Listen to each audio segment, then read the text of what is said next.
First term म्हणजे t4 is equals to 3 times t1.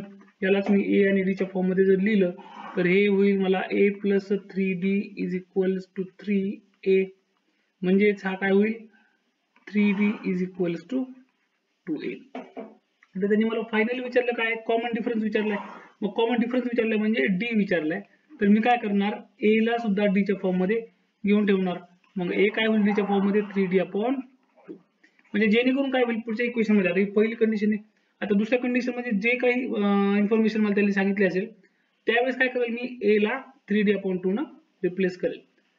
आता पुढच्या कंडिशन मध्ये काय सांगितलंय the seventh term exceeds the twice, म्हणजे 7 टर्म काय असेल t7 exceeds the twice of third term, twice of third term by 1.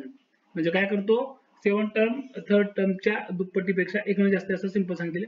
आता याला काय करेल मी हा होईल a plus 6d is equals to 2 bracket a plus 2d plus 1. म्हणजे हा काय होतोय a plus 6d is equals to 2a plus 4d plus 1. म्हणजे हा काय होतोय 2d is equals to a plus 1.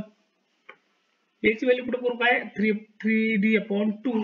मग 3d/2 जर व्हॅल्यू पुट केली तर 3d/2 प्लस 1 2d.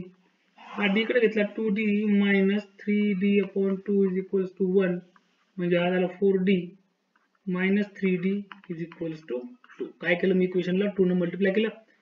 म्हणजे हा होईल d इज इक्वल्स टू 2. म्हणजे d काय असतो आपला कॉमन डिफरन्स. म्हणजे आन्सर आपल्याला